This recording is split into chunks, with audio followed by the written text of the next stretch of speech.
Bismillahirrahmanirrahim. Assalamualaikum warahmatullahi wabarakatuh. Selamat siang dan salam sejahtera bagi kita semua. Sebelumnya perkenalkan, saya Niki Apriliani, moderator yang akan memandu kegiatan webinar pada siang hari ini. Sebelumnya saya ucapkan selamat datang dan terima kasih juga kepada Ibu Apoteker Bekti Pratiwi MSI yang telah meluangkan waktunya untuk sharing ilmu farmasi dengan kita, teman-teman farmasi. Semoga membawa keberkahan bagi kita semua. Dan senang juga melihat antusias dari teman-teman di saat weekend seperti ini, masih bersemangat juga ya untuk mengikuti webinar kefarmasian. Alhamdulillah. Terima kasih juga kepada Obat EPPS dan Farmakos yang telah memfasilitasi webinar ini, di mana Obat EPPS ini merupakan aplikasi belajar farmasi online nomor 1 di Indonesia yang merupakan suplemen belajar farmasi pertama yang menyediakan ratusan video belajar farmasi, latihan soal-soal, trio prediksi UKAI hingga kuis mingguan tematik yang berhadiah. Praktis dan lengkap, dilengkapi materi yang disesuaikan dengan kurikulum dan pastinya didampingi dengan suplemen belajar lain. Dan Farmakos juga merupakan salah satu platform belajar online farmasi berisi inspirasi dan skill baru bersama para expert di bidangnya. Dapat diakses dimanapun dan kapanpun. Nah, bagi teman-teman yang ingin mengetahui lebih banyak lagi mengenai platform tersebut, bisa follow di Instagram Obat EPPS dan Farmakos. Dan teman-teman juga bisa unduh aplikasi Obat EPPS agar teman-teman bisa mengikuti kuis tematik mingguan yang berhadiah. Alhamdulillah pada kesempatan kali ini kita masih diberi kesempatan untuk mengadakan webinar PCC atau Pasien Counseling Community, di mana PCC ini merupakan salah satu program kerja dari ISMA Farsi dalam bidang pengembangan pendidikan. PCC sendiri ini terfokus pada pengenalan dan pelatihan konseling bagi mahasiswa farmasi. Dan dari ISMA Farsi Periangan sendiri, pada bulan Juni ini kita akan fokus kepada 4 materi, di mana 2 materi dasar juga telah disampaikan di minggu yang sebelumnya, yaitu materi kode etik dan etika profesi, juga materi komunikasi verbal dan non-verbal dalam konseling. Dan pada sesi siang hari ini, kita akan membahas mengenai swamedikasi. Nah, apa sih swamedikasi itu? Lalu bagaimana cara untuk swamedikasi? Materi swamedikasi ini akan disampaikan oleh Ibu Apoteker Bekti Pratiwi MSI yang merupakan salah satu dosen Sekolah Farmasi Institut Teknologi Bandung. Kepada Ibu Bekti, dipersilahkan. Ya, baik. Terima kasih. Selamat siang teman-teman semuanya. Ini yang saya tahu berasal dari beberapa universitas ya. Betul gitu, Niki? Nikinya unmute. Ya, betul. Guys, ini sebetulnya saya pengen kepo dulu kali ya, gitu ya. Si PCC ini udah berapa lama, Niki, terbentuknya? Kalau PCC sendiri itu terbentuknya sudah sejak sekitar tahun 2009 itu sudah mulai dicanangkan ya, Bu. Dari mulai periode-periode sebelumnya. Jadi sekarang lagi coba gencar-gencarkan kembali agar teman-teman itu ketika menginjak ranah profesi itu sudah tidak terlalu shock dengan apa itu konseling atau dan lain-lainnya. Ya, betul sekali ya. Saya sangat mengapresiasi sekali ya terhadap kegiatan yang dilakukan oleh teman-teman mahasiswa. Ini kan dari ISMA Farsi ya. Luar biasa sekali ya karena bisa menggabungkan beberapa universitas-universitas gitu ya, sehingga bisa belajar bersama. Saya sangat mengapresiasi sekali gitu ya. Oke, mungkin langsung saja ya Niki, saya share screen ya. Baik, Ibu, silakan.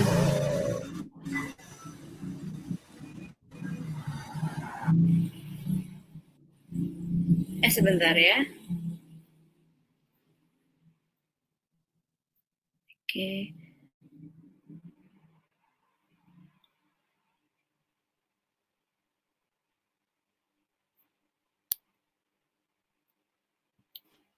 Oke, sudah terlihat?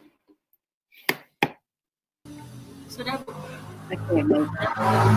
Saya mulai ya, teman-teman. Bismillahirrahmanirrahim. Assalamualaikum warahmatullahi wabarakatuh. Selamat siang semuanya. Baik teman-teman, kali ini saya akan menyampaikan materi tentang swamedikasi. Sebetulnya bukan menyampaikan materi yang berarti saya maksudnya saya menggurui ya, tapi kita di sini kita diskusi, saya sharing apa yang sudah pernah saya dapatkan gitu ya, dan ini saya sharing kepada teman-teman. Nah baik, sebetulnya ya untuk materi swamedikasi ini itu merupakan sesuatu yang sifatnya itu komprehensif ya. Artinya ketika teman-teman sudah mendapatkan beberapa ilmu atau beberapa mata kuliah di bangku kalian ya, di bangku teman-teman, nah ini nanti akan diaplikasikan. Nah, aplikasian inilah yang salah satu bentuknya itu melalui swamedikasi. Oke, kita mulai saja ya.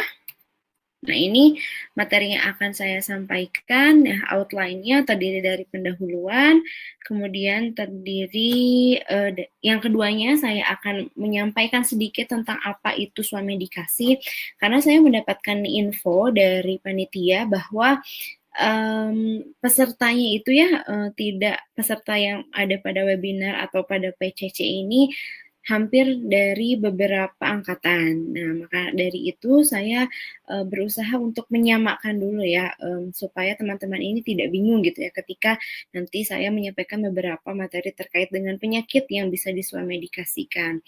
Jadi saya ingin menyampaikan sedikit gitu ya, apa sih sebetulnya swamedikasi itu.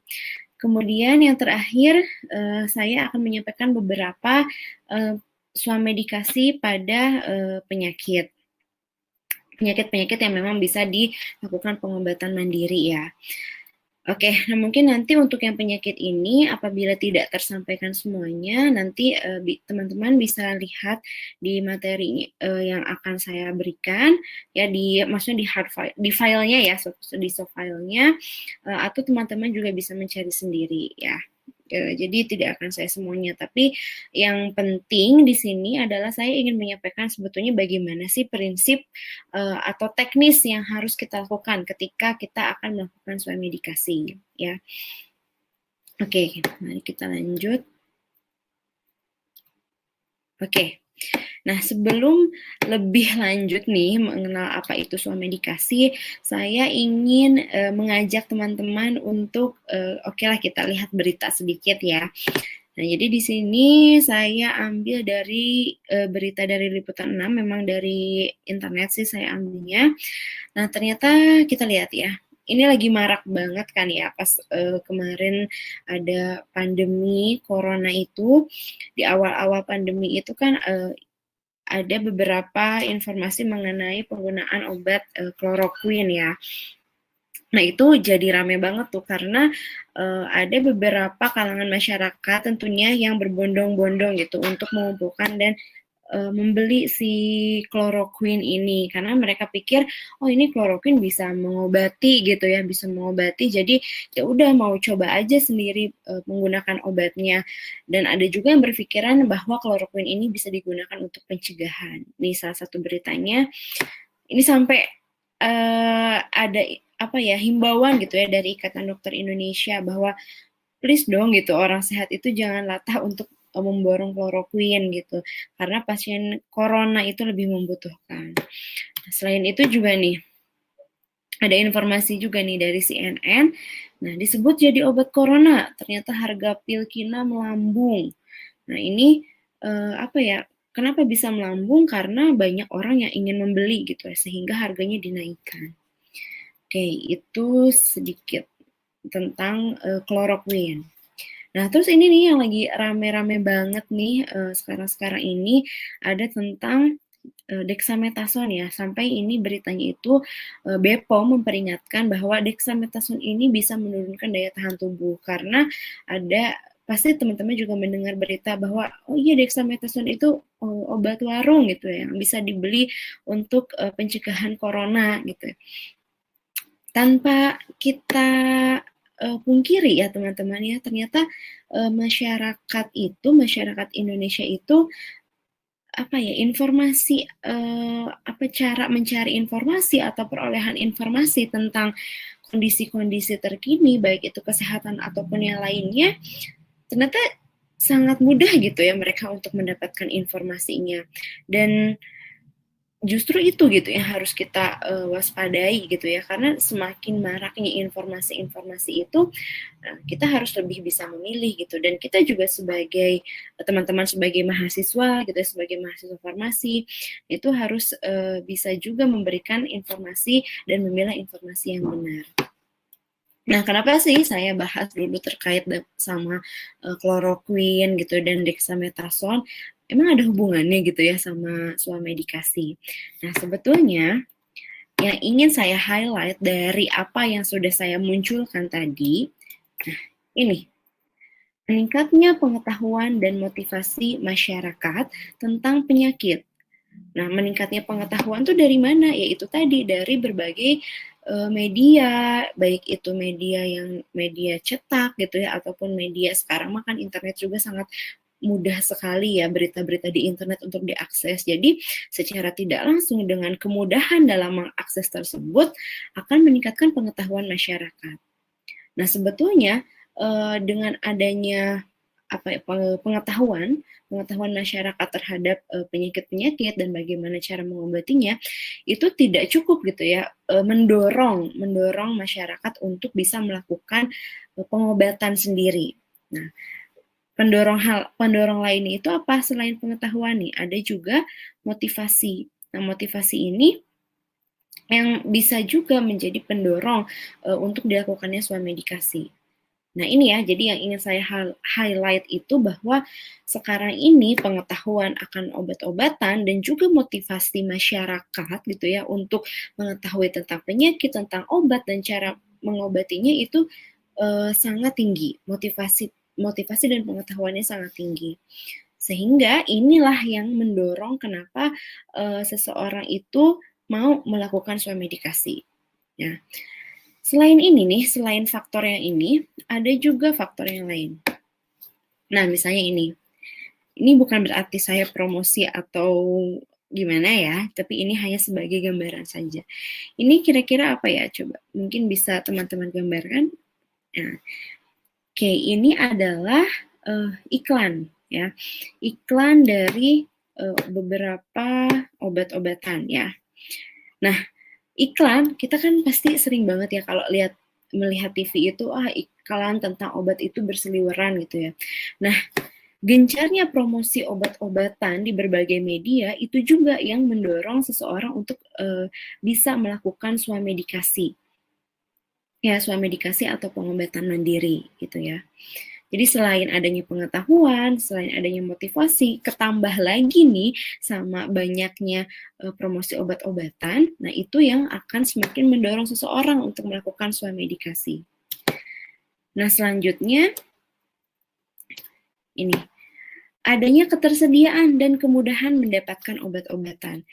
Ya, ini sekali lagi ya, ini hanya contoh saja, bukan berarti saya promosi atau yang lainnya. Jadi sekarang ini banyak ketersediaan obat-obatan di pasaran itu sudah banyak gitu ya. Kita bisa mendapatkan obat di apotek dengan mudah dan juga harganya bisa dibilang terjangkau gitu ya.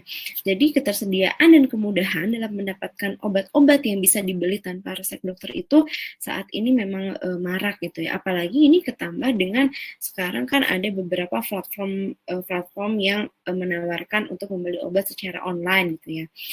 Nah, dari semua hal yang sudah saya singgung ini, nah inilah yang akan mempermudah seseorang untuk melakukan swamedikasi atau pengobatan mandiri.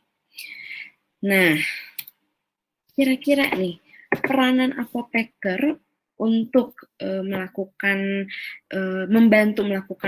membantu pasien untuk melakukan swamedikasi kira-kira apa ya? Kan kita tadi sudah lihat ya bagaimana background atau bagaimana perjalanan seseorang itu bisa atau ingin melakukan swamedikasi. Nah, di sini yang menjadi PR kita nih, PR teman-teman yang nantinya akan bekerja di lapangan gitu ya, akan bekerja sebagai apoteker. Nah, kita harus bisa melaksanakan peranan kita. Nah, peranan kita sebetulnya pada intinya adalah kita ini menjadi helper mereka, menjadi helper pasien untuk memilihkan atau untuk menentukan pengobatan apa yang akan dipilihkan. Tapi pengobatan untuk penyakit-penyakit ringan ya, penyakit-penyakit yang bisa diatasi dengan obat tanpa resep dokter. Nah, peranan kita intinya itu sebagai helper gitu ya.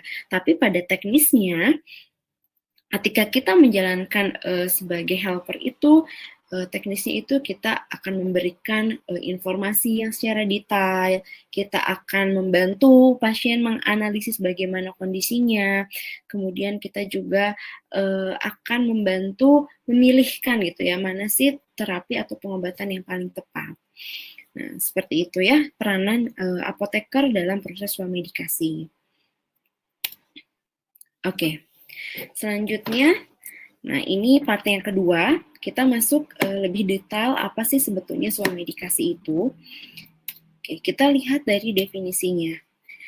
Nah, ini definisinya bisa teman-teman soroti bagian yang saya garis tebal ya. Jadi, swamedikasi itu nama lainnya atau sinonimnya bisa disebut juga dengan pengobatan mandiri ya, pengobatan mandiri atau self-care medication. Nah, artinya atau definisinya, swamedikasi itu merupakan pengobatan diri sendiri oleh masyarakat dengan menggunakan obat-obatan non-resep atas inisiatif sendiri untuk mengobati penyakit ringan atau gejala yang dikenali sendiri. Jadi, syarat bisa disebut atau bisa dilakukan swamedikasi itu, yang pertama, dilakukan oleh diri sendiri. Diri sendiri itu artinya yang memang membutuhkan pengobatan ya, yaitu masyarakat. Yang kedua, menggunakan obat-obatan non-resep. Nah, obat-obatan non-resep apa saja sih yang bisa digunakan dalam proses swamedikasi nanti akan kita lihat. Dan yang ketiga, harus penyakit ringan. Karena kalau penyakit yang sudah kompleks atau penyakit yang sudah berat itu bukan ranahnya untuk diobati secara mandiri, tapi memerlukan tenaga kesehatan yaitu dokter ya untuk menentukan sebetulnya masalah atau kondisi yang terjadi pada tubuh pasien itu apa gitu ya. Jadi sekali lagi kalau untuk swamedikasi itu hanya penyakit ringan ya, dan menggunakan obat-obatan non-resep. Nah, di sini sebetulnya yang menentukan swamedikasi itu adalah pasien. Tapi pasien kan nggak tahu ya, mau pilih obat yang seperti apa, mana yang aman. Nah, itu tugas dari apoteker, kita membantu pasien untuk menentukan pengobatan mana yang akan dipilih oleh pasien. Seperti itu. Nah, ini ya obat-obatan tanpa resep yang bisa digunakan. Ada obat bebas, ada obat bebas terbatas, ada OWA. OWA itu obat wajib apotek. Kemudian bisa juga yang digunakan dalam swamedikasi itu produk-produk lain seperti suplemen makanan, vitamin dan mineral, juga herbal. Nah, ini saya mereview lagi ya, khawatirnya teman-teman lupa. Kalau obat bebas itu yang logonya warna hijau, nah ini artinya dapat dibeli tanpa resep dokter, ya, dan dijual secara bebas di pasaran. Kemudian kalau yang warna biru atau obat bebas terbatas, nah ini artinya sebetulnya obat ini termasuknya obat keras, tapi masih dapat dijual atau dibeli bebas tanpa resep dokter dan disertai dengan tanda peringatan. Nah, ini keywordnya ya, kalau obat bebas terbatas itu ada tanda peringatannya. Dan dibelinya itu harus dalam utuh satu amplopnya. Ya, artinya kenapa harus dalam satu amplop? Karena ini ada tanda peringatan yang harus dibaca oleh konsumen. Nah, bentuk tanda peringatan seperti apa sih? Nah, kayak gini ya. Yang kotaknya warna hitam, kemudian ada tulisan-tulisannya. Ada P1 sampai P6. Ya, masing-masing bacaannya berbeda dan ini yang harus bisa dibaca oleh pasien. Makanya dijualnya kalau yang obat bebas terbatas ini harus dalam bentuk utuh dengan kemasannya. Oke, saya mengingatkan ini lagi ya. Nah, kemudian ada obat wajib apotek. Nah, kalau obat wajib apotek ini ada 3, ya, ada 3. Bisa teman-teman cari sendiri, gampang kok ini nyarinya juga ya. Atau nggak perlu diketikin SK Menkes bla bla bla, cukup aja di searching DOA ya. Jadi kalau mau nyari daftarnya itu searchingnya DOA, DOA nomor 1, nomor 2, nomor 3. Nah, kalau di dalam DOA ini atau obat wajib apotek ini artinya obat yang masih boleh diserahkan oleh apoteker, dan rata-rata obat yang masuk ke dalam DOA ini adalah obat keras, tapi masih boleh diberikan oleh apoteker ya. Hanya saja ada restriksinya atau ada batasannya. Di antaranya batasannya itu misalnya dalam segi jumlah atau ada syarat-syarat tertentu yang membatasi ketika ingin membeli obat-obat keras yang masuk ke dalam daftar obat wajib apotek. Misalnya obat untuk kontrasepsi ya, seperti pil KB. Nah, itu boleh diberikan oleh apoteker karena itu termasuk dalam OWA nomor 1, boleh diberikan, tapi ada restriksinya. Restriksinya itu jangan bulan pertama menggunakan. Artinya kalau misalnya dia sudah pernah diresepkan itu oleh dokter, nah dia boleh membeli sendiri ke apotek. Dan dengan catatan membelinya juga hanya boleh untuk 1 siklus. Nah itu ya contohnya. Nah detailnya itu bisa teman-teman lihat sendiri ya, apa saja yang termasuk OWA 1, 2, dan 3. Nah, ini saya mengenalkan sedikit ada keuntungan dari swamedikasi. Di antaranya praktis dan mudah, murah, ekonomis, kemudian obatnya mudah diperoleh, efisien, obatnya dapat dipercaya, dan aman jika digunakan sesuai petunjuk. Artinya, ringkasannya ya, keuntungan dari swamedikasi itu, pasien itu bisa mengatasi keluhan yang ringan tanpa harus keluar biaya yang besar. Karena kalau keluhan yang ringan tanpa harus ke dokter, kan ke dokter juga cukup memakan waktu, kemudian biaya untuk periksa ke dokternya, dan itu kan butuh tidak sedikit mengeluarkan biaya gitu ya. Jadi dengan adanya swamedikasi ini lebih praktis dan mudah, dan lebih menguntungkan juga untuk pasien. Dan harga obat-obatan yang bebas dan bebas terbatas itu rata-rata sangat terjangkau ya untuk pasien. Kemudian obatnya juga dapat dipercaya gitu, karena ya obatnya itu sudah terdaftar gitu ya, terdaftar mendapatkan izin edar dan sudah dikategorikan mana obat yang bebas, mana obat bebas terbatas, dan akan aman prosesnya jika digunakan sesuai dengan petunjuk. Oke. Nah, namun jangan salah ya, dari swamedikasi ini juga ada kerugiannya. Nah, kerugiannya itu bisa jadi kesalahan dalam mendiagnosis. Ya, misalnya contohnya itu seperti flu misalnya ya, atau seperti batuk. Kalau misalnya kita tidak bisa menggali dan mengenali ini sebetulnya flu-nya ini flu yang beneran hanya karena infeksi sesaat, atau karena pengaruh cuaca, atau karena ada pengaruh dari penyakit yang lain, seperti misalnya batuk yang asalnya yang berakar dari TBC misalnya ya. Nah, kalau kita salah mendiagnosis, ya itu akan terjadi kerugian dalam swamedikasi. Kemudian bisa juga salah dalam memilih terapi, misalnya tidak mempertimbangkan kondisi-kondisi pasien gitu ya, sehingga malah terjadi efek yang lebih merugikan gitu ke pasien. Kemudian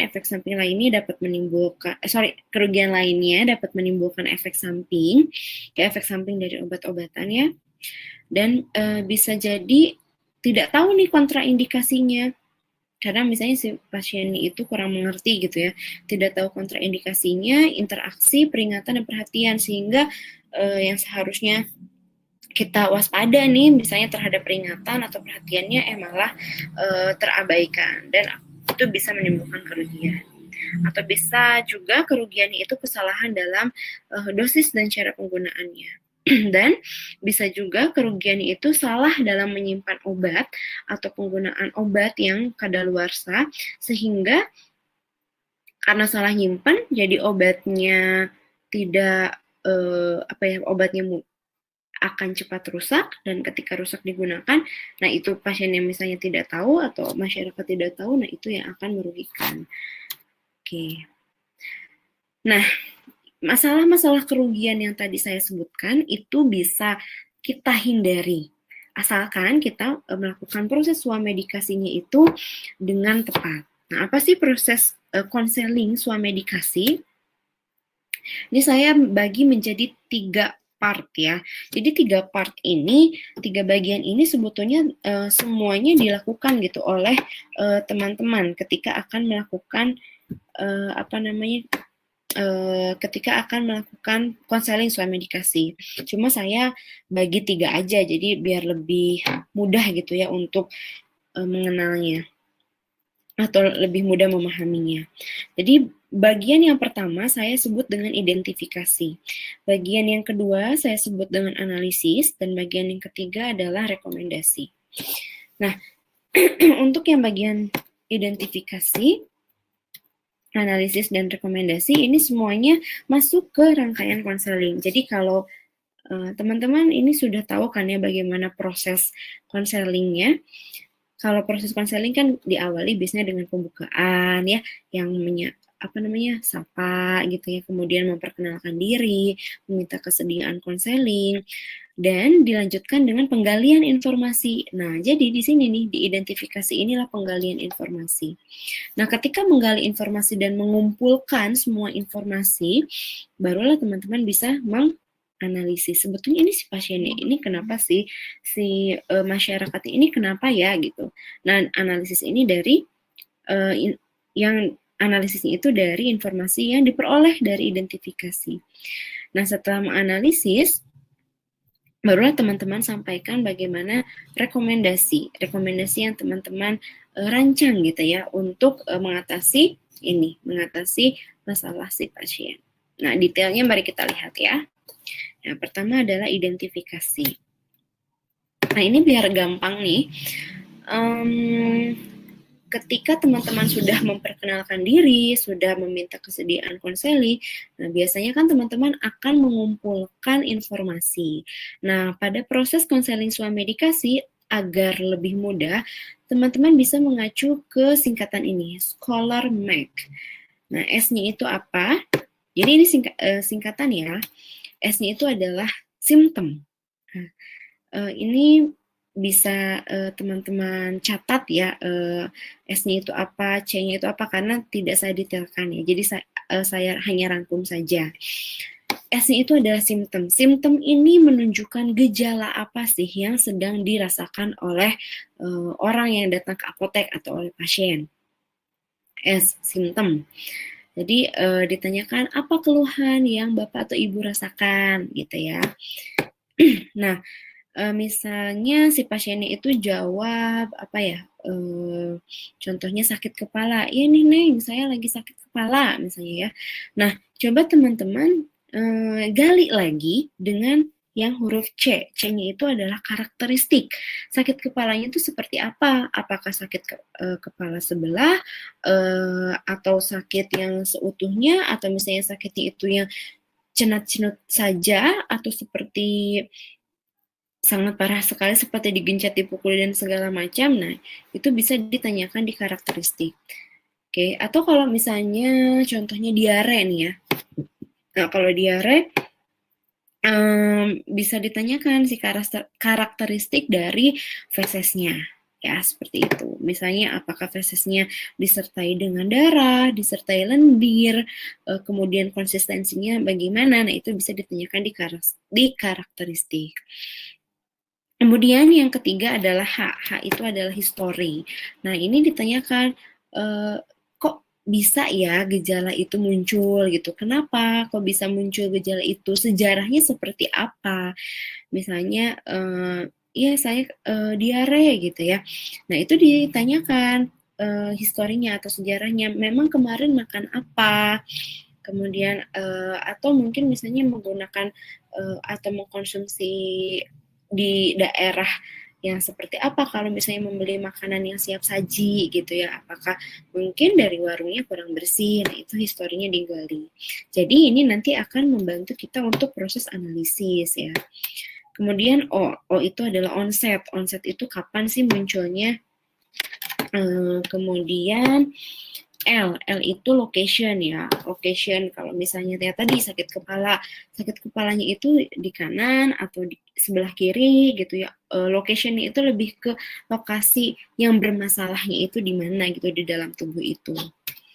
Nah, kalau A itu aggravating, artinya faktor apa nih yang semakin memperparah si simptom.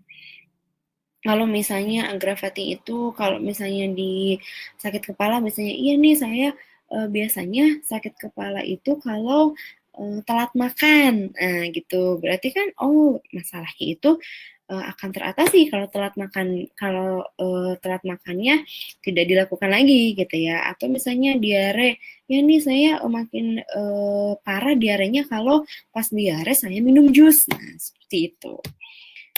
Kemudian ada remitting. Nah, kalau remitting sebaliknya dari aggravating. Jadi dia ini merupakan faktor yang justru akan membantu memperbaiki kondisi ya. Lanjut lagi, M itu adalah medication.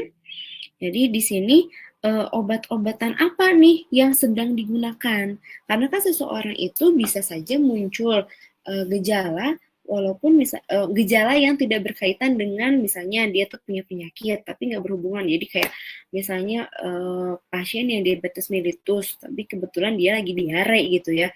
Nah itu ditanyakan kalau ada obat-obatan lain yang sedang digunakan seperti kalau dia orang diabetes kan itu misalnya pakai metformin gitu ya. Nah kenapa harus kita tanyakan? Karena ini akan mempengaruhi apakah mungkin ada interaksi dari obat-obatan yang sedang digunakan terhadap obat yang akan kita rekomendasikan untuk mengatasi keluhan. Ya, seperti itu. Nah, di sini tidak hanya obat yang ditanyakan, termasuk juga suplemen dan juga misalnya kalau mengkonsumsi obat-obat herbal juga ditanyakan. Jadi tujuannya untuk melihat apakah ada interaksi atau tidak. Kemudian A di sini adalah alergi. Nah, ada nggak riwayat alergi nih dari pasien? Apalagi kalau riwayat alerginya itu terhadap obat-obatan yang akan kita rekomendasikan. Terakhir ada C itu condition. Nah, condition di sini maksudnya itu adalah kondisi pasien itu sekarang ini seperti apa? Apakah sedang memiliki penyakit tertentu atau misalnya pasiennya sedang ada pada kondisi khusus. Kondisi khusus itu diantaranya ibu hamil menyusui, kemudian pasien dengan gangguan ginjal, gangguan hati, orang tua atau lansia, dan yang terakhir apakah pasiennya anak-anak atau bukan. Sekali lagi ini yang bisa kita lakukan untuk identifikasi. Dan yang perlu teman-teman garis bawahi, identifikasi ini adalah identifikasi untuk pasiennya. Ya, harus hati-hati kalau ada orang yang datang, siapa tahu kan dia itu beli obatnya bukan untuk dirinya sendiri ya, tapi untuk pasien atau misalnya untuk keluarganya yang sedang di rumah dan tidak bisa menuju ke apotek. Nah, itu ditanyakan dulu. Jadi ini mau membeli obatnya untuk siapa gitu ya, baru kita tanyakan yang Scholar Make ini tanyakannya pasiennya, bukan tanyakan orang yang datangnya ya.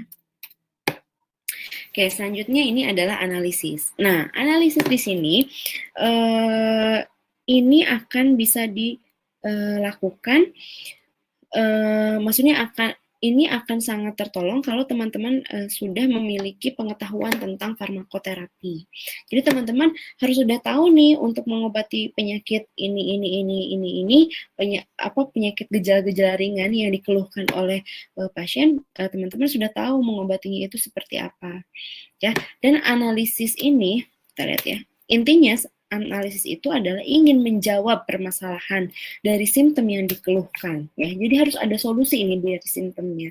Hanya ketika kita memilihkan atau memikirkan solusi yang tepat itu apa, kita harus lihat atau kita harus pertimbangkan kondisi pasien dan juga obat-obatan yang akan kita rekomendasikan.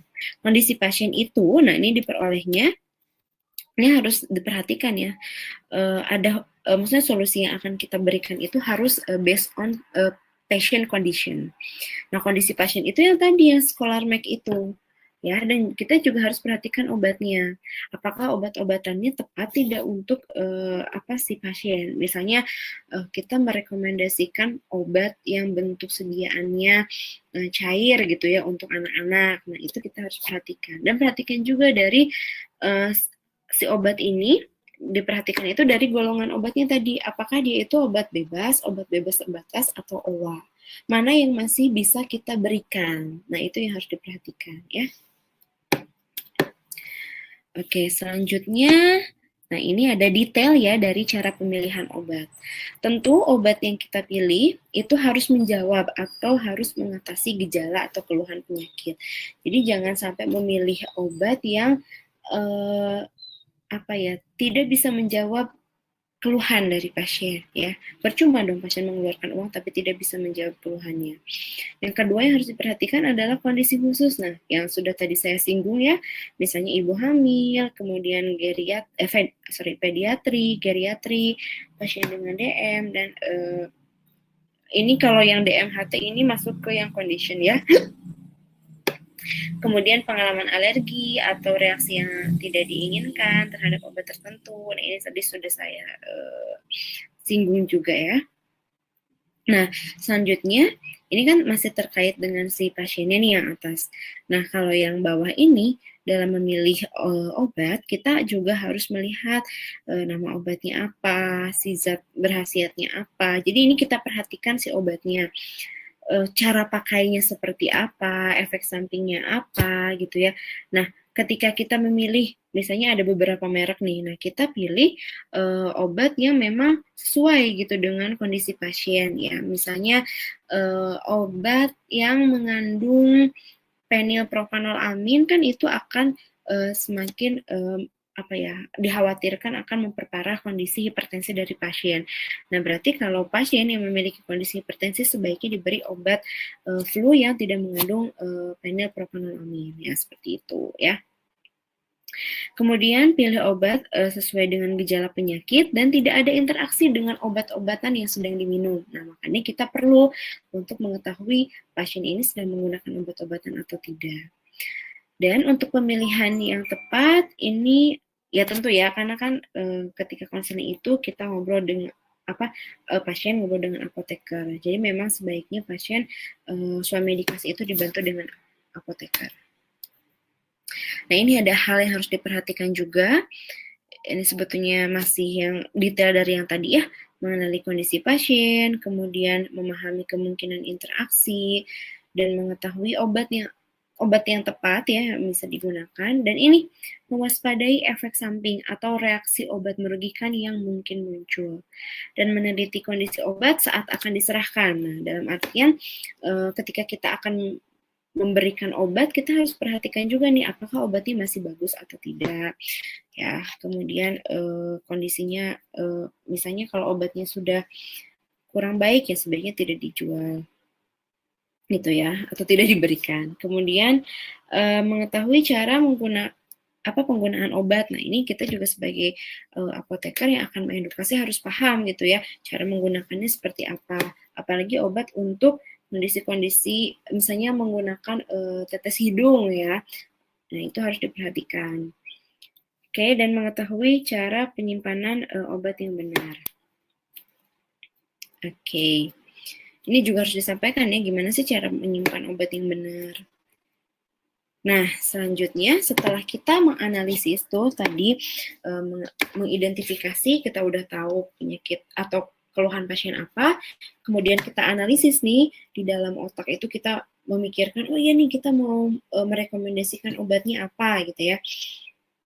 Nah, ketika menganalisis itu sebetulnya itu sambil jalan ya, sejalan dengan kita mengidentifikasi gitu ya. Karena pasti teman-teman akan sangat lebih mudah menganalisis kalau sudah sering gitu ya menghadapi kondisi-kondisi atau sudah sering dilatih gitu ya. Jadi learning by doing gitu ya. Jadi semakin teman-teman mahir berlatih, nah itu cakap berlatih itu akan semakin mempermudah dalam proses analisis untuk menentukan apa sih obat yang akan kita rekomendasikan ke pasien.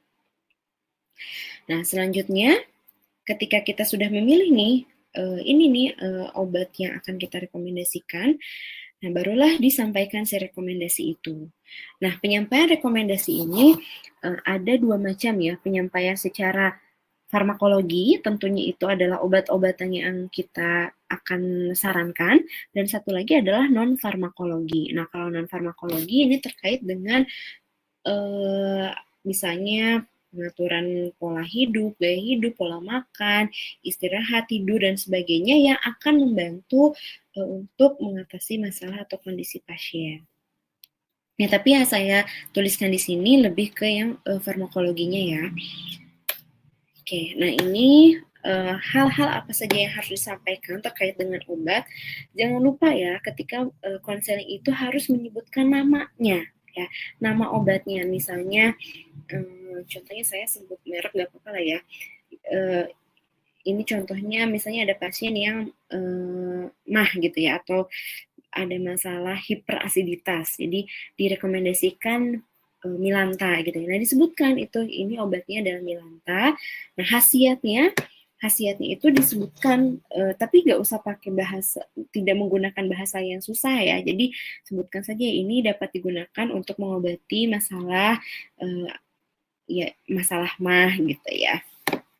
Kemudian sampaikan juga kontraindikasi, karena khawatir dia atau pasiennya itu ngasih tahu ke tetangganya, misalnya ketika nanti tetangganya sakitnya sama dan ternyata tetangganya itu tidak cocok dengan obat karena ada masalah kontraindikasi. Nah, itu harus disampaikan kontraindikasi.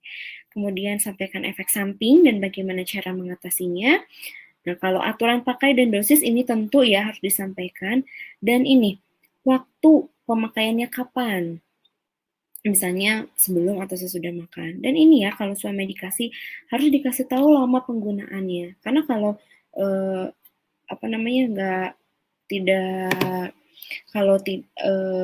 kalau misalnya terlalu lama digunakan dan tidak sembuh-sembuh gejalanya, nah ada kemungkinan si gejalanya itu mungkin saja dia itu berasal dari penyakit yang lebih berat lagi. Jadi harus disampaikan nama penggunaannya, dan kalau misalnya belum sembuh, sebaiknya dirujuk ke dokter gitu ya. Kemudian hal yang harus dilakukan jika lupa menggunakan obat.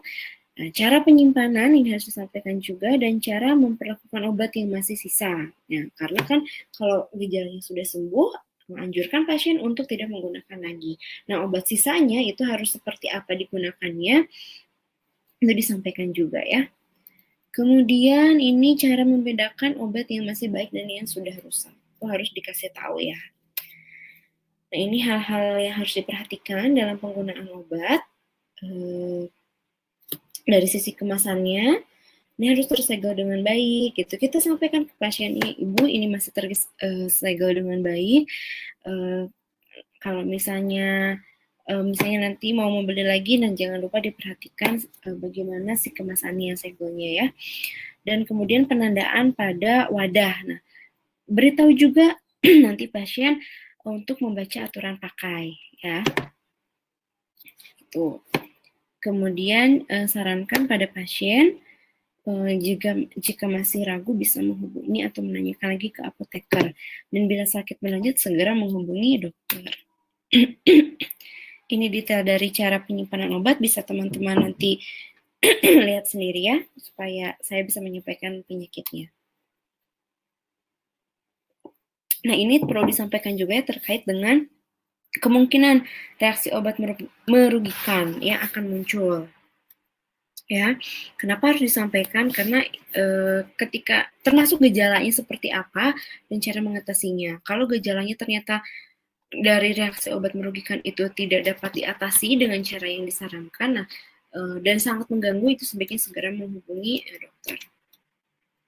Ya, ini hal-hal yang perlu diketahui tentang ROM. Ya, ini bentuk ROM itu banyak ya. Salah satunya misalnya bisa seperti reaksi alergi ataupun gatal-gatal ya. Oke, kita masuk ke penyakit. Ini masih tadi saya diberitahu Niki sampai 14-15. Jadi kita bahas yang sesampainya aja ya. Nanti kalau nggak bisa, teman-teman bisa baca sendiri.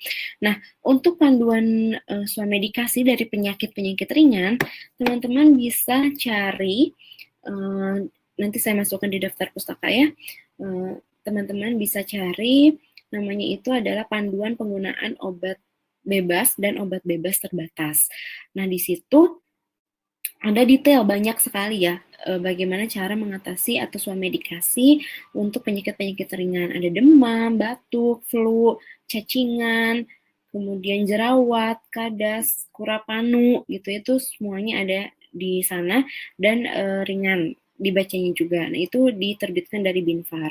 Tapi sebaiknya tidak hanya dari situ saja ya, ketika teman-teman memperkaya ilmu tentang swamedikasi, jangan lupa disertakan juga untuk jurnal-jurnal yang mutakhir gitu ya tentang swamedikasi, karena barangkali ada ilmu-ilmu yang lebih update yang tidak terupdate di informasi tersebut ya. Oke. Ini ada penyakit-penyakit yang dapat diatasi dengan self medication atau swamedikasi ya, yang sudah tadi saya singgung. Nah, sekarang kita lihat beberapa contohnya. Nah, ini ada demam. Nah, ini kebetulan saya tampilkan hasil karya mahasiswa saya. Ya, biar lebih mudah aja saya kasihkan informasinya. Nah, ini yang perlu teman-teman ketahui tentang demam. Jadi, demam itu adalah kondisi tubuh di mana suhunya itu ya, lebih dari 38 derajat Celcius. Nah, yang perlu ditekankan, demam itu bukan penyakit ya, tapi demam itu adalah gejala. Makanya swamedikasi itu tadi di awal saya tuliskan bisa penyakit ringan atau gejala atau kondisi ya. Nah, demam ini bukan penyakit ya, tapi gejala dari suatu penyakit ya.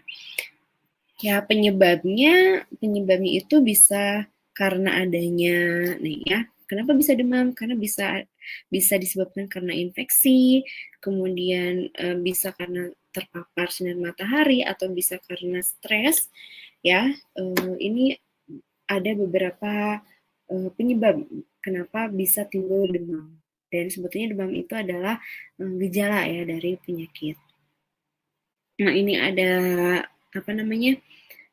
Skala suhu tubuh yang disebut dengan demam itu biasanya lebih dari 80 derajat Celcius ya. Kemudian, nah ini apa sih yang harus diperhatikan ketika demam? Nah, ini ada di slide berikutnya ya. Kita lihat dulu ke obat. Nah, nih biasanya kan untuk demam ini bisa diatasi dengan menggunakan antipiretik atau analgesik yang memiliki sedikit sifat antipiretik juga bisa ya. Nah, biasanya dan rekomendasi dari tadi panduan obat bebas terbatas, panduan obat bebas dan obat bebas terbatas yang diterbitkan oleh Dirjen Binfar, itu ada di antaranya ada paracetamol ya bisa digunakan, dan ada ibuprofen yang bisa digunakan. Dan ini si ibuprofen ini termasuk ke dalam OA. Nah, kalau paracetamol itu kan obat bebas ya, logonya warna hijau ya, jadi bisa diberikan. Oke, ini detailnya. Nah, ini nih. Ya, ini harus ditekankan ketika kita memberikan swamedikasi demam ya. Sebaiknya kita sarankan kalau suhunya lebih dari 39,4 derajat itu segera ke dokter, dan kalau demamnya lebih dari 3 hari segera ke dokter. Kemudian kalau ada gejala lain yang menyertai, nah itu sebaiknya juga segera ke dokter, misalnya ada sakit kepala yang parah, kemudian leher yang kaku, radang, kemudian nyeri buang air kecil, ruam kulit. Nah, itu gejala-gejala lain yang menyertai demam sebaiknya segera ke dokter, karena itu menandakan bahwa demamnya itu berasal dari penyakit yang memang harus diatasi dengan obat-obat resep gitu ya. Kemudian kapan harus ke dokter? Kalau ini apalagi sampai kejang ya, ini jangan sampai. Jadi ketika kejang sedikit tuh langsung dibawa ke dokter gitu ya. Nah, sembuhnya ketika suhu tubuhnya kurang dari 38 derajat Celcius dan obatnya dihentikan kalau sudah sembuh. Ini hal-hal yang harus diperhatikan nih. Nah, kalau demam sebaiknya ini terapi non farmakologinya ya. Kompres pakai air yang mana nih harusnya? Air? Ya, air hangat ya sebaiknya. Karena kalau kompres dengan air dingin nanti akan memberikan respon ke hipotalamus bahwa suhu tubuhnya itu rendah nih. Nah, makanya hipotalamus akan menaikkan lagi suhu kalau misalnya kita mengkompres dengan air dingin. Kemudian mandi atau jangan? Nah, boleh mandi, asalkan mandinya dengan air hangat karena ini untuk membantu dalam menjaga kebersihan gitu ya. Kemudian tidak menggunakan pakaian yang tebal ya. Karena kalau tebal ya tadi tubuh itu akan merespon untuk menaikkan suhu lagi. Nah ini kalau nggak minum obat nanti makin demam loh gitu. Atau tubuh itu sebetulnya bisa mengerti atau tidak. Nah sebetulnya ketika kita mengistirahatkan demam itu akan membaik ya. Tapi kalau sudah mengganggu, sudah tidak enak ya tidak masalah untuk diberikan obat-obatan. Nah, ketika kita menyampaikan kepada pasien, nah sebaiknya kita jangan lupa sertakan informasi secara non farmakologinya ya. Yang tadi sudah saya singgung. Kemudian jangan lupa untuk banyak mengkonsumsi air putih karena khawatirnya ada cairan tubuh yang menguap ya karena panas gitu ya. Jadi jangan lupa minum air putih dan konsumsi makanan juga harus diperhatikan. Dan yang pasti adalah harus istirahat. Oke, itu terkait demam ya. Nah, ini dosis untuk paracetamol. Ini saya ambil dari Pionas. Nah, ya selain teman-teman sebetulnya kalau kalau merekomendasikan obat dosisnya itu kan ada itu di kemasannya. Jadi teman-teman bisa tanyakan usia dan bisa anjurkan sesuai dengan informasi yang ada di label atau di kemasan obat. Tapi kalau ternyata ada kondisi-kondisi khusus nih yang tidak bisa menggunakan dosis itu, nah bisa teman-teman cari di literatur yang mutakhir atau terpercaya ya. Bisa misalnya kalau di Indonesia itu kan dari Pionas. Kemudian kalau yang informasi online itu seperti drugs.com, Medscape, Micromedex, Lexicom, nah itu bisa juga digunakan sebagai acuan ya. Ini nanti teman-teman untuk yang dosisnya saya tidak sampaikan ya, lihat bisa dibaca sendiri. Kemudian efek samping. Nah, ini jangan lupa sampaikan efek samping ya kalau misalnya merekomendasikan paracetamol. Sebetulnya kalau penggunaan yang hanya sekali 2 kali rasanya sih jarang ya pelaporan efek samping dari paracetamol, tapi tidak masalah, tetap disampaikan apa efek sampingnya. Kemudian di sini yang penting kalau misalnya terus-terusan nih menggunakan paracetamol itu akan menyebabkan kerusakan hati. Oke, selanjutnya MAH. Nah, ini bahasa awamnya itu ini ya, MAH gitu ya. Padahal yang harus teman-teman ketahui nih beda loh antara peptic ulcer, GERD, dyspepsia, gastritis, dan mungkin orang-orang awam itu taunya cuma MAH gitu ya. Nah, di sini teman-teman sebagai mahasiswa farmasi, ayolah kita bedakan gitu ya. Kita cari tahu gitu perbedaannya. Apa sih peptic ulcer, apa sih GERD, apa sih dyspepsia, apa itu gastritis ya. Kalau GERD itu ini kan dari namanya gastroesophageal reflux disease. Jadi si asam lambung yang telah diproduksi itu kan harusnya tidak akan naik ya ke atas kerongkongan karena ada katup ya, katup yang mengatur kapan makanan bisa turun dan tidak naik lagi. Nah, pada kondisi GERD si katupnya itu bermasalah gitu sehingga asam lambungnya itu naik sampai ke esofagus ya, makanya disebut dengan gastroesophageal reflux disease. Dan ini obat yang direkomendasikan itu adalah PPI seperti omeprazol dan juga H2RA seperti ranitidin. Nah, omeprazol dan ranitidin itu termasuk ke dalam DOA. Nah, tapi ada warningnya nih, seperti misalnya ranitidin. Nah, itu apoteker boleh memberikan, tapi ada batasan jumlah maksimumnya, dan itu juga kalau misalnya pernah diresepkan oleh dokter, itu baru boleh menggunakan ranitidin. Jadi, kalau yang kondisinya GERD, itu sebaiknya disarankan untuk ke dokter, ya. Ciri khasnya itu ada rasa terbakar di dada, ya, karena sampai naik gitu ya si asam lambungnya ke daerah dada. Kemudian ada peptic ulcer. Nah, kalau ulcer itu sampai luka, tukak ya bahasa Indonesia itu, sampai luka gitu si lambungnya. Sebenarnya kalau peptic itu ada yang lambung ya, ada yang duodenum juga atau di usus. Nah, kondisinya itu sampai luka. Nah, kalau sudah luka begini memang diobatinya dengan, kalau di first line-nya menggunakan PPI ya, kecuali penyebabnya karena Helicobacter pylori, nah itu baru harus menggunakan triple terapi atau quadruple terapi ya, yang menggunakan antibiotik, kombinasi antara antibiotik, PPI, antibiotiknya ini ya 2 ya, untuk yang triple terapi. Nah, jadi itu tidak bisa kita berikan gitu ya si obat-obatannya. Ini harus dengan resep dokter. Nah, ini lebih apalagi ya, lebih kompleks lagi ya si ciri-cirinya, dan biasanya ada rasa yang nyeri di abdomen gitu ya.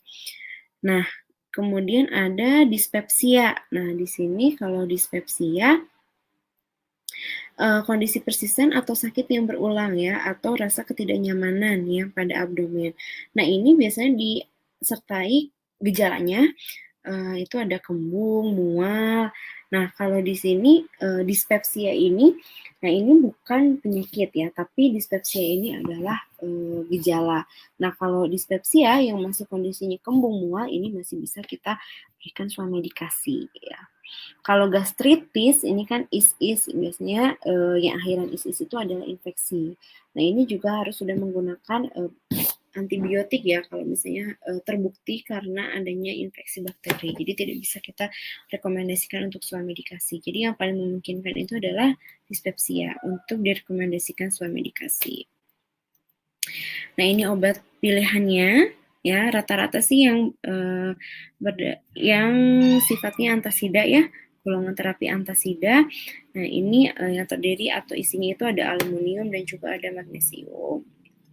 Untuk aturan pakainya bisa teman-teman lihat di kemasan obatnya dan dosisnya juga ya.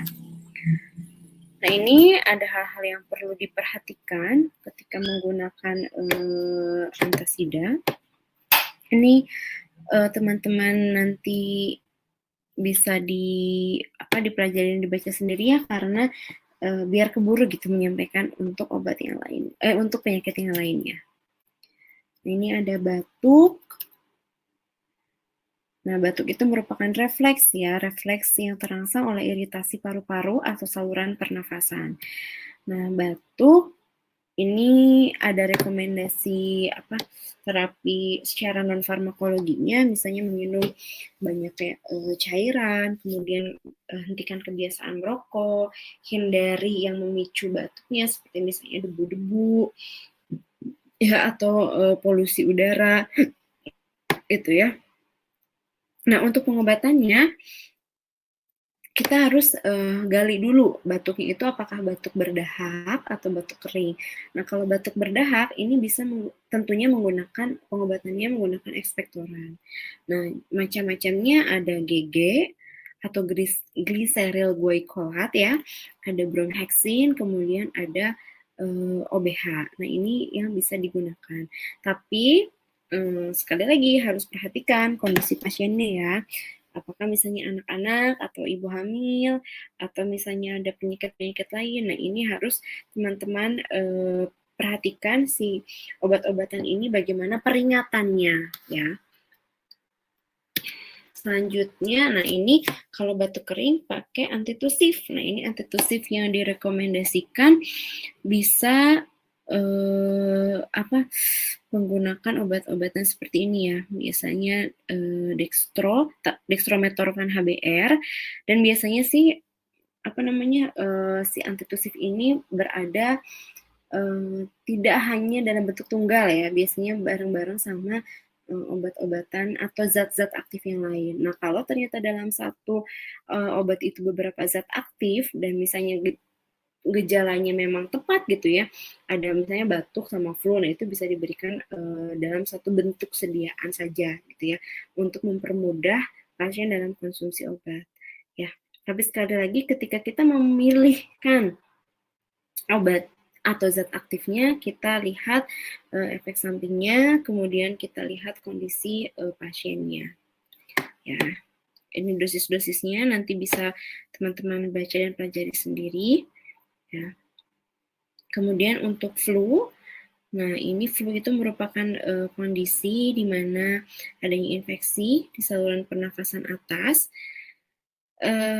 Ini sebetulnya kalau kita flu itu tanpa diobati juga ya, dengan kita memperbaiki pola istirahat, nah itu juga biasanya sembuh dengan sendirinya. Tapi kalau mengganggu, nah baru bisa ditambahkan dengan bantuan obat-obatan. Dan juga harus didukung dengan terapi yang non-farmakologinya ya. Misalnya istirahat yang cukup, kemudian meningkatkan gizi makanan ya, kemudian minum air yang banyak dan makan buah yang segar, itu yang mengandung vitamin. Nah, untuk flu ini obat-obatan yang bisa digunakan ada misalnya antihistamin ya, karena flu itu disertai juga gitu ya dengan respon alergi, misalnya seperti hidung yang gatal gitu ya, hidung yang tersumbat. Nah, ini bisa dibantu dengan antihistamin untuk mengatasi alergi. Nah, misalnya bisa menggunakan CTM ya. Saya kalau nggak salah CTM itu masuknya ke obat bebas ya. Nanti bisa cek lagi ya. Kemudian ini juga bisa menggunakan oxymetazoline, tetes hidung. Tapi ini harus diperhatikan nih bagaimana cara penggunaan obatnya ya. Bisa juga direkomendasikan dekongestan oral. Nah, seperti ini ya. Fenilpropanolamin, fenileprin, dan pseudoephedrine. Tapi biasanya si obat-obatan ini tidak dalam bentuk tunggal ya kalau kita cari di pasaran. Biasanya kombinasi ya dengan misalnya paracetamol gitu ya, karena memang gejala flu itu biasanya disertai juga dengan demam atau nyeri-nyeri tubuh yang lain. Nah, ini yang terakhir ada diare. Nah, ini saya juga ambil dari tugas mahasiswa saya.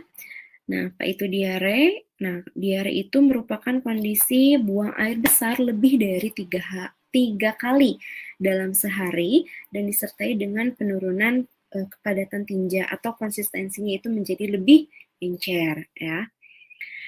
Nah, penyebab dari diare ini ya, kenapa bisa diare ini itu bisa karena makanan, bisa karena obat-obatan, atau juga bisa karena penyakit lain ya. Misalnya makanan itu contohnya seperti makanan yang pedas, yang asam, atau makanan yang kurang bersih ya. Kemudian obat-obatan juga ada ya, bisa menyebabkan diare seperti efek samping dari antibiotik. Jadi penyebab dari diare itu kalau kita kelompokkan lagi ya, ada yang disebabkan karena bakteri, disebabkan karena virus, disebabkan juga karena misalnya parasit ya. Nah, itu antara satu penyebab dengan penyebab lain itu akan memberikan ciri atau diare yang lebih khas. Misalnya yang disebabkan oleh parasit amuba. Nah, itu diarenya itu berbau gitu ya. Gitu. Kemudian yang disebabkan oleh kalau amoeba itu berbusa, kalau saya berbusa dengan berbau ya. Oke. Nah, itu lebih didetailkan lagi ya. Jadi si ciri-ciri diarenya seperti apa. Nah, kemudian kita bisa menentukan, oh ini penyebabnya apa. Jadi kita bisa memutuskan apakah akan kita rekomendasikan untuk medikasi atau harus ke dokter. Nah, ini gejala-gejalanya. Ya, tadi kan BAB-nya lebih dari 3 kali dalam sehari disertai dengan konsistensi yang encer. Ya, ini bedanya nih informasi tentang tinja, bentuk-bentuknya ya. Mana yang diare parah nih, yang nomor 7 dan diare sedang. Nah, kemudian kalau diare ini ya, yang harus kita perhatikan, apakah pasien ini mengalami dehidrasi atau tidak. Ya, walaupun kita belum tahu nih kira-kira penyebabnya apa ya gitu, tapi kalau pasiennya itu sudah menunjukkan gejala dehidrasi parah itu ketika misalnya dicubit nih kulitnya, nah itu pas dilepas itu nggak cepat kembali ke bentuk semula gitu. Nah itu menunjukkan diare yang parah, atau kita tekan aja gitu, nah itu kalau nggak cepat balik lagi, nah itu menunjukkan diare yang parah. Dehidrasi yang parah. Nah kalau dehidrasinya sudah parah, sudah tidak bisa kita rekomendasikan untuk swamedikasi lagi, tapi harus dibawa ke dokter karena itu harus segera diberi cairan pengganti. Ya, biasanya cairan penggantinya itu adalah RL ya. Oke, kalau mencegah. Nah, ini kita bisa berikan informasi bagaimana mencegah diare, baik itu dari makanan ataupun dari kebersihannya ya. Nah, untuk mengatasi diare, nah ini ya bagaimana mengatasinya. Jika diarenya masih ringan, bisa tentunya direkomendasikan itu adalah cairan pengganti ya, karena seringan apapun kalau yang namanya diare pasti ada cairan yang keluar gitu ya, jadi harus diganti dengan cairan elektrolit ya, seperti oralit gitu. Nah, oralit ini bisa membuat sendiri atau bisa membeli yang sudah dalam bentuk kemasan kemudian diseduh, dan dikonsumsinya biasanya setelah membuang air besar. Kemudian untuk anak-anak biasanya disertakan dengan zinc. Ini tujuannya untuk segera mengembalikan fungsi normal pencernaannya ya. Dan kalau diperlukan ini bisa menggunakan atau bisa direkomendasikan Atapulgit ya. Atapulgit itu termasuk obat bebas kalau tidak salah ya. Atapulgit contoh mereknya itu ada Diatab. Ya, bisa direkomendasikan ini, namun tetap oralit mah pokoknya harus gitu ya, karena ini pengganti cairan. Nah, ini bisa juga direkomendasikan untuk menggunakan probiotik, tapi tergantung juga ya, kalau harganya ternyata mahal, sebaiknya cukup direkomendasikan untuk ini Atapulgit ya, atau Diatab, Absorben, dan oralit. Ya, seperti itu. Informasinya. Ini konsumsi makanannya juga harus diperhatikan ya. Makanan apa saja yang sebaiknya tidak digunakan selama diare. Jadi makanan-makanan yang akan memperparah, misalnya sayur-sayuran yang akan menimbulkan gas. Nah, itu jangan dulu direkomendasikan gitu ya untuk digunakan selama diare. Oke, sekian presentasi, mungkinnya sedikit sharing materi dari saya. Saya kembalikan lagi ke Niki. Gimana sih ini stop sharingnya? Udah ya stop sharingnya? Ya, sudah. Oke. Baik ya, alhamdulillah dari Ibu sangat detail banget, sangat jelas juga materinya. Mungkin sekarang masih ke sesi tanya jawab ya Bu, selama kurang lebih 10 menit. Nah, bagi teman-teman barangkali mau tahu lebih banyak lagi atau ada hal yang mau didiskusikan, ditanyakan, silakan di bagian kolom chat yang ada di sebelah kiri, bagian pertanyaan dengan format nama _pertanyaan. Silakan. Kita mungkin break sejenak dulu ya Bu, sambil menunggu pertanyaan dari peserta. Saya minum dulu ya. Ya, silakan Bu. Oh iya, sambil nunggu pertanyaan, ini ngobrol-ngobrol aja ya, nggak apa-apa kan Niki? Ya, boleh banget Bu. Jadi kemarin itu kan semenjak corona ini, semenjak pandemi, kebetulan mata kuliah yang terkait dengan konseling di ITB ya. Oh ya, tadi kan Niki sudah mengenalkan ya saya di ITB gitu ya. Materi kuliah-kuliah yang terkait dengan konseling itu kita ganti secara virtual konselingnya. Nah, ini tidak menutup kemungkinan ya teman-teman, ke depannya mungkin konseling virtual ini akan banyak digunakan. Sebetulnya kalau konseling virtual itu sama saja seperti konseling biasa, tapi hanya bedanya digantikan dengan virtual gitu ya, dengan apa namanya, bisa dari video call atau bisa telepon. Nah, ini ingin saya sampaikan, walaupun konselingnya virtual, bukan berarti kita bisa mengabaikan informasi-informasi yang harus kita gali gitu ya. Jadi tetap harus kita gali informasinya ya, walaupun konselingnya virtual.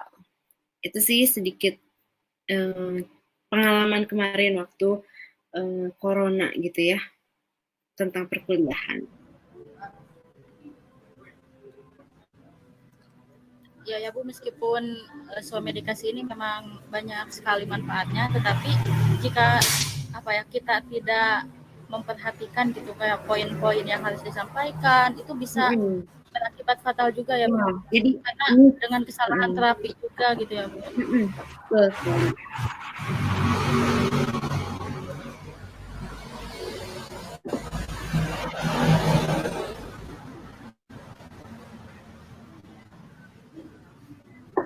Ini yang paling jauh dari mana nih? Ini mayoritas di wilayah Priangan kok Bu. Ya paling jauhnya ada Cirebon ya. Cirebon itu beneran di Cirebon ya, berarti kan? Ya, STF YPIB Cirebon. Di ujung itu sangat. Itu masih masuk Priangan ya? Iya. Ya ada juga ini dari Universitas Bakti Kencana. Oh, UBK ya. Ya, dari Tasik itu ada nggak tuh? BTH ada nggak ya? Masih ada, nggak ada ya? Atau nggak masuk ke sini? Tasik Bu. Tasik masuk kok, masuk ke Priangan. Stikers BTH Tasik. Ada yang ikutan nggak? Ada Bu, ada yang ikutan. Oh, saya juga lagi di Tasik. Asli Tasik Pak Bu? Iya, asli Tasik. Oh, ini ada dari HMF juga nih.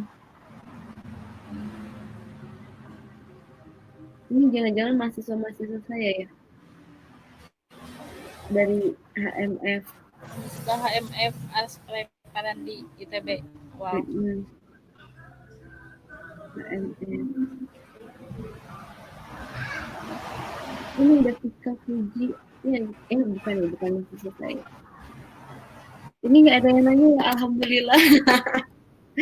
Jangan-jangan ini nggak ada yang nanya karena sangat detail berarti ya Bu materinya.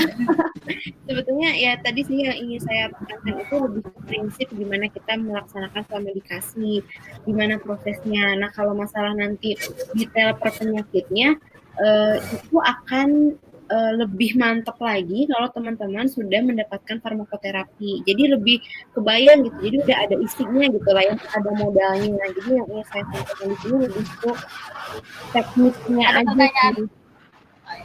Riyandi, hai Riyandi, ini mahasiswa aku.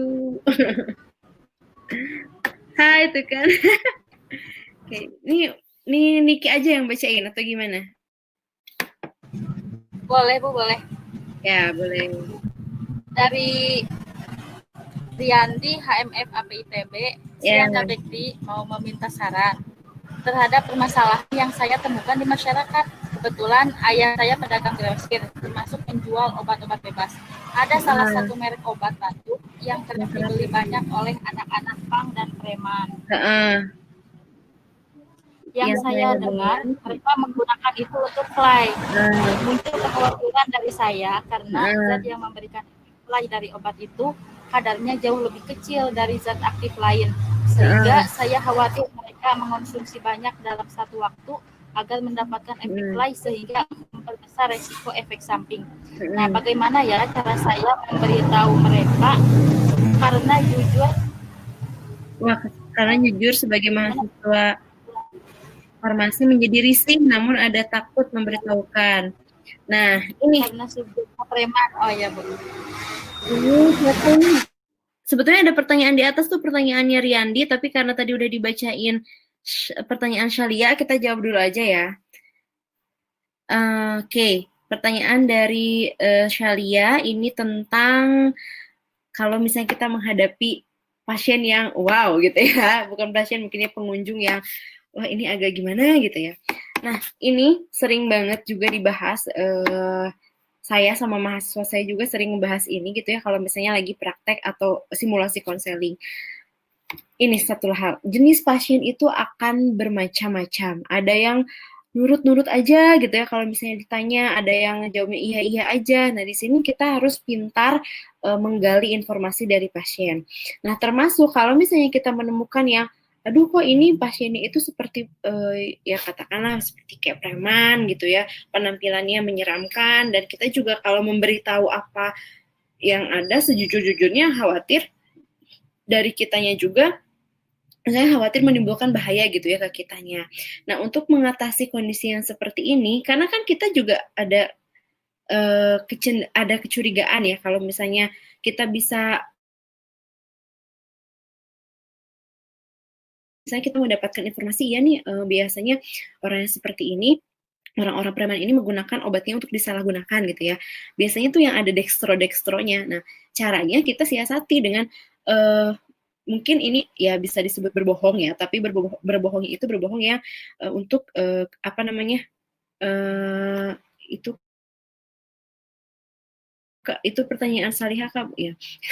Itu apa ya maksudnya berbohong untuk kebaikan. Jadi kita bisa bilang maaf stoknya lagi kosong gitu ya. Kalau si kita tuh curiga gitu ya, curiga misalnya ini si preman itu biasanya belinya kok obat ini terus gitu ya. Kita bisa mengatasinya, mensiasatinya ya itu tadi Shalia bisa disebutkan obatnya lagi kosong, stoknya kosong gitu. Tidak masalah seperti itu. Ya semoga menjawab ya Shalia ya. Karena ini lebih ke teknik kalau kita menghadapi pasien yang agak aneh-aneh gitu ya. Jadi bisa kita ya berbohong untuk kebaikan gitu ya. Dan itu juga yang biasanya kita saya obrolkan gitu ya dengan dosen lain dan juga dengan mahasiswa lain gitu kayak tips and trick gitu. Oke, tadi di atasnya ada pertanyaan dari Riyandi. Ini Niki saya langsung bacain aja ya. Jadi mana nih? Swamedikasi dapat mengganti pengobatan dapat menggantikan pengobatan konsultasi kepada dokter untuk penyakit yang tidak memerlukan antibiotik. Terima kasih. Iya, betul. Kalau memang kondisinya atau obat-obatannya masih bisa diatasi dengan obat-obat yang kita rekomendasikan, obat bebas ataupun obat bebas terbatas ataupun DOA gitu ya. Kalau ternyata masih bisa diatasi dengan itu, ya disebut masih bisa itu seperti apa? Ya, salah satunya dengan gejalanya tidak terlalu parah. Nah, itu bisa kita merekomendasikan untuk merekomendasikan obat-obatan tertentu gitu ya. Jadi tidak berkonsultasi lagi dengan dokter. Ya asalkan tadi syaratnya penyakitnya ringan, gitu ya. Terus tadi pertanyaan dari Riyandi udah, terus dari Shalia udah, ada dari Diak Fatur Rahman. Dibacanya benar nih Diak, maaf ya kalau salah. Dari UBK. Izin bertanya, kenapa negara kita tidak menerapkan pengetahuan pengobatan swamedikasi? Seperti saya ambil contoh negara Ukraina. Saya pernah baca-baca bahwa masyarakat di sana kalau sudah tahu kalau misalkan sakit A, B, atau C, sudah tahu obat apa yang harus dibeli, bahkan di kulkasnya penuh dengan obat pribadi. Nah, negara kita tidak seperti itu, kenapa ya? Dan masih banyak orang yang masih belum mengerti penggunaan obat, hingga banyak terjadi kesalahan obat, seperti antibiotik dan obat batuk dextromethorphan. Alasan tersebut atas pertimbangan apa ya? Terima kasih. Nah, ini ya, terkait dengan tadi pertanyaan dari dia terkait kenapa sih kok di kita tidak menerapkan aja swamedikasi pengetahuannya gitu ya. Kenapa kalau misalnya masyarakat kita tahu nih misalnya obat sakit A obatnya apa gitu ya. Kenapa sih nggak ada penerapan seperti itu? Nah sebetulnya kondisinya nih kondisi di masyarakat itu mereka tahu kok. Mereka tahu kalau misalnya obat, kalau misalnya sakit ini, kayaknya obatnya ini deh. Nah, mereka tuh sudah punya semacam paradigma pengobatan gitu. Dan sekarang juga seperti tadi yang saya singgung ya di awal bahwa informasi yang bisa didapatkan sekarang ini sangat mudah sekali dan begitu luas gitu ya. Nah, hanya saja justru pengetahuan yang ada di masyarakat itu pengetahuan yang harus kita luruskan. Ada program pemerintah ya, kalau teman-teman belum pernah dengar, programnya itu adalah Gema Cermat, Gerakan Masyarakat Cerdas Memilih Obat atau cerdas menggunakan obat. Nah, program pemerintah itu adalah menurunkan apoteker agent of change namanya.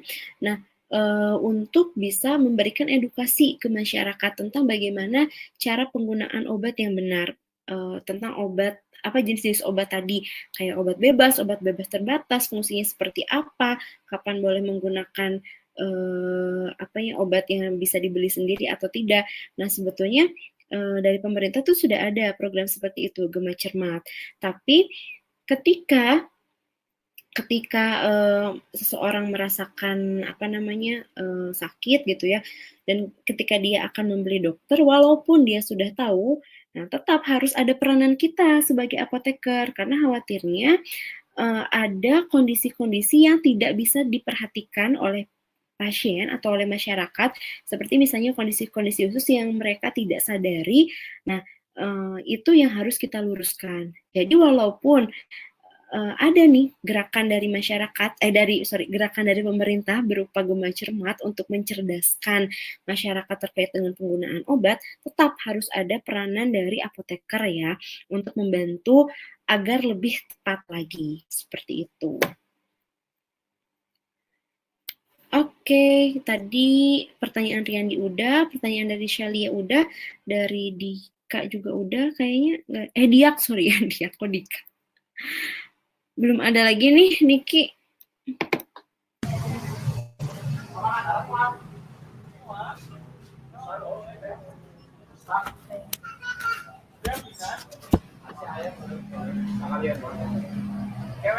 Ibu mungkin cukupkan saja karena waktunya juga sangat terbatas. Boleh. Sudah 10 menit tanya jawab. Mungkin dari materi yang sudah Ibu sampaikan tadi dapat saya simpulkan secara singkat bahwasannya swamedikasi itu merupakan pengobatan secara mandiri yang digunakan untuk obat-obat non resep. Nah, sebenarnya swamedikasi ini banyak manfaatnya, salah satunya praktis, mudah, juga efisien. Tapi di balik manfaat itu ada saja kekurangannya, di antaranya bisa adanya kesalahan diagnosa sehingga nantinya adanya kesalahan memilih obat untuk terapi. Nah, maka dari itu peran apoteker sangat dibutuhkan, yaitu sebagai helper atau menolong untuk memilih obat dan terapi yang paling tepat yang akan digunakan oleh pasien nantinya. Nah, untuk proses konseling pada swamedikasi itu secara garis besar ada 3 bagian, dari mulai identifikasi, analisis, dan rekomendasi, di mana rekomendasi ini bisa secara farmakologi dan juga secara non farmakologi seperti gaya hidup untuk membantu masalah pasien. Nah, untuk contoh-contoh penyakit yang bisa digunakan teknik swamedikasi ada batuk, demam, influenza, dan masih banyak lagi. Tapi harus diperhatikan juga saat pemberian informasi pada pasien, bila sakitnya berlanjut itu harus segera menghubungi dokter ya Bu. Ya, betul. Nah, mungkin ini saja yang dapat saya sampaikan. Terima kasih kepada Ibu Betty yang telah meluangkan waktunya untuk sharing ilmu dengan teman-teman farmasi. Terima kasih juga untuk Obat EPPS dan Farmakos yang telah memfasilitasi webinar ini. Obat EPPS merupakan aplikasi belajar farmasi online nomor 1 di Indonesia, merupakan suplemen belajar farmasi pertama yang menyediakan ratusan video belajar farmasi, latihan soal-soal, prediksi UKAD, hingga kuis mingguan tematik yang berhadiah. Praktis dan lengkap, dilengkapi materi yang disesuaikan dengan kurikulum dan pastinya didampingi dengan suplementer terbaik. Dan Farmakos merupakan platform belajar online farmasi berisi inspirasi dan skill baru bersama para expert di bidangnya. Dapat diakses dimanapun dan kapanpun. Teman-teman teman-teman bisa follow di Instagram Obat EPPS dan Farmakos. Juga teman-teman bisa unduh aplikasi Obat EPPS untuk mengikuti kuis kefarmasian tematik yang berhadiah. Dan jangan lupa juga follow Instagram Isma Farsi dan Isma Farsi Priangan untuk mengetahui program-program dari Isma Farsi yang selanjutnya. Nah, alhamdulillah mungkin teman-teman besok masih ada sesi webinar PCC dengan materi pereseptan antibiotik. Hari ini dicukupkan sekian. Saya sebagai moderator mohon maaf apabila masih banyak kekurangan. Semoga bermanfaat. Terima kasih. Selamat sore. Wassalamualaikum warahmatullahi wabarakatuh.